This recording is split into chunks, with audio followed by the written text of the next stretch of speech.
Welcome to the NCRS Insider, bringing you into the NCRS world with your host, Steve Thazier. Welcome. We are back to our Project LT1 and analyzing all the systems on the car. In this episode, we'll do a deep dive into the cooling system, what the components are, and the specific numbers and finishes that are correct for each of those components. Although this may be a shorter episode, it is packed with useful information for you to restore your early C3 Corvette.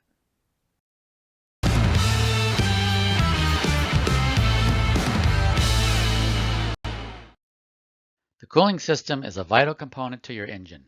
Without it, the engine would not last long. Today we'll be covering the radiator and shrouds, cooling hoses and clamps, the water pump, fan clutch and fan blades, and heater hoses. Information on the radiator starts on page 200 of the chassis section in the NCRS manual, and the water pump, hoses, fan blade, and clutch are in the mechanical section starting on page 179. Let's start with the front of the system, the radiator. There are two types of radiators that were supplied on 1970 Corvettes. They were either aluminum or copper, depending on the engine, transmission, and air conditioning. You can tell the difference by the end tanks. Copper radiators have them and aluminum ones do not. The NCRS manual shows where each radiator was used. For a 1970 LT1, the copper radiator is correct. These radiators have a gloss black finish that is applied sparingly. There are end tanks on each side with the fins spanning between them.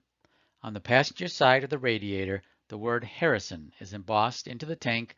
Below that is the words fill, followed by an up arrow and then the word cold. The copper radiators have a steel plate on the top and the bottom connecting the two outward copper tanks. On the right side, a steel tag is attached with two large broadcast code letters along with a stamped part number. For the NCRS technical manual, our LT1 should be an MK9 with part number 3018803 since we have a manual without an oil cooler. A drain plug screws into the bottom of the radiator. They are either a brass 90-degree elbow or a brass hex head. Adjacent to the fill port is the overflow hose. It is black rubber with no ribs and there is no clamps holding it into place. Late 1970 Corvettes have a clip that holds the hose to the radiator.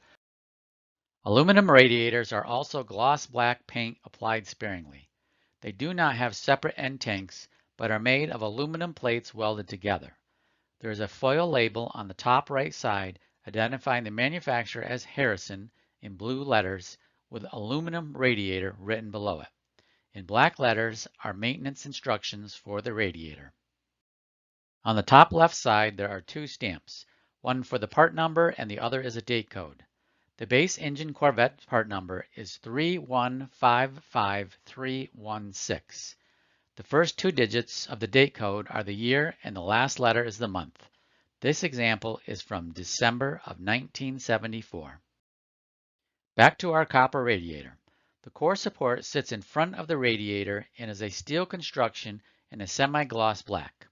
At the bottom rear, U-shaped channels are welded in place for securing the radiator.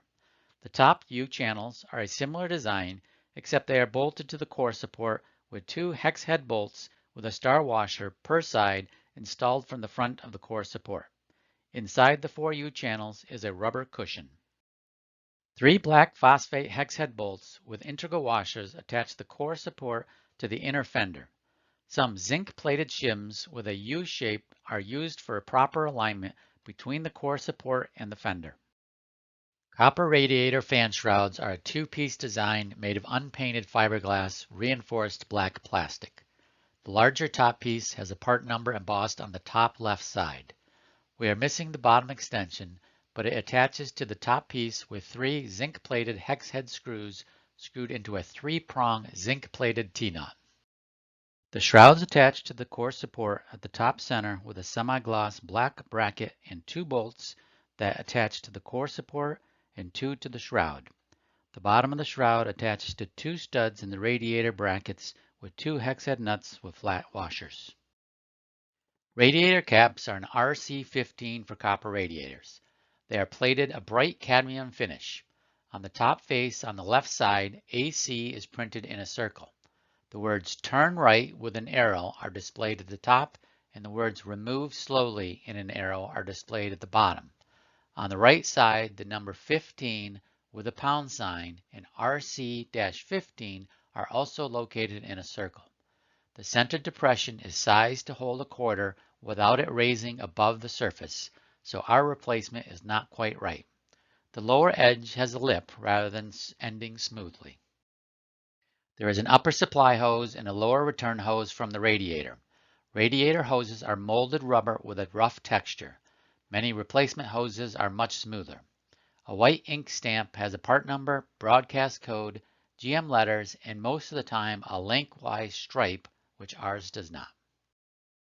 From the NCRS manual, the LT1 should have part number 3946852. We do not have the JP letters following the number, but the last two letters, AU, are a manufacturer's code and can vary. The lower radiator hose located on the left side is part number 3946854JQ, but is very hard to make out in this reproduction hose. Radiator hose clamps are the worm drive style with a stainless steel band manufactured by Wittick. Stamped on the screw housing are the words Wittick Manufacturing Company, Chicago, USA. On the steel band, the Sure-Tight logo is shown, followed by a 28 indicating the size of the clamp. The upper radiator hose connects to the thermostat housing located on the top of the air intake. They are made of aluminum and have a painted finish. For cars with a painted air intake, the thermostat housing is painted with the air intake. For aluminum intakes, they are either natural or painted a dull aluminum. Most thermostat housings have part number 3877660 on the neck. There should be no ports for a temperature sensing switch. The housing is attached to the intake with a stud and a nut on the right side and a black plated hex head bolt on the left side. Below the housing is a dark colored gasket that should have minimal sealant. Water pumps are bolted to the front of the engine block with 4 bolts. Water pumps were installed on the engine prior to painting, so everything is the Chevy orange color. There is no bypass plug at the top, and 1970s have no reinforcing ribs on the shaft support. There is a casting number and a date code located on the front face. For 1970, the number is 3782608. Since our water pump is a service replacement, there is no date code. On the left side, there is a nipple for the heater hose attachment, which is a natural steel. Heater hoses are black rubber with 3 or 4 narrow grooves along the length. Stamped in white letters are JT, DL, or U, although it is unknown what the meaning of these are. Heater hose clamps are galvanized 1 1/16 inch tower clamps stamped with Wittick Manufacturing Company, Chicago, USA, and a date code. The screw and nut are zinc plated.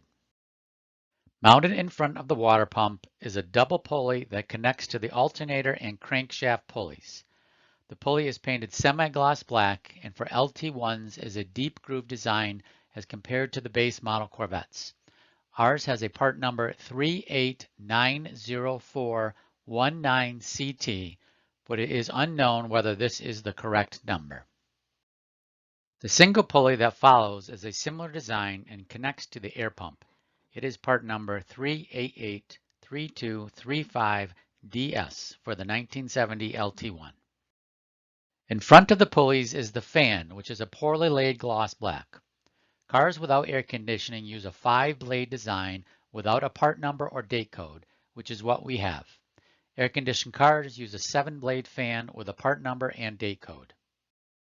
Fans bolt to the fan clutch with 4 black-plated hex head bolts and split-ring lock washers up until about serial number 14544 in 1970. After that, 4 studs in the fan clutch were used.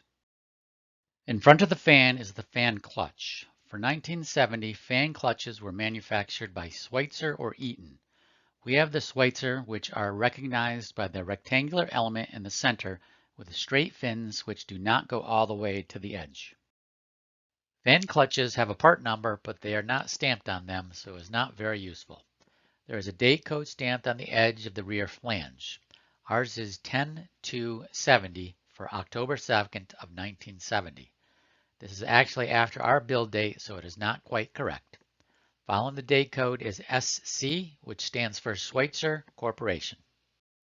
To find out more detail on fan clutches, there is a good article in the NCRS Restorer 2021 spring issue.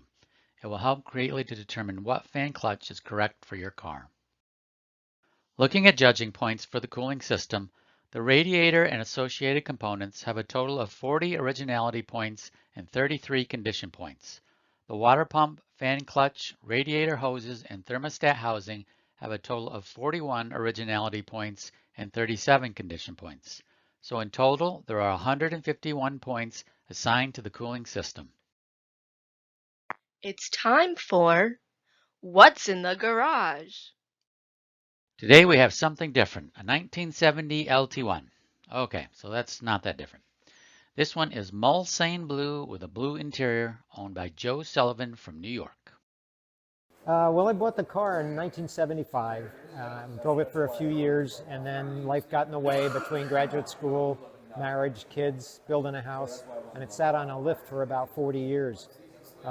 Started restoring it about 3 or 4 years ago, went through it, and decided that NCRS was the right place to go to understand how the car should look and how I could keep it as original as possible. This LT1 is very original and in great shape. Joe recently had it judged at a chapter meet and it did very well. So there you have it, cooling system for early C3 Corvettes. I hope you learned something about it in this video. If you have not already subscribed, please hit the subscribe button below. See you next time.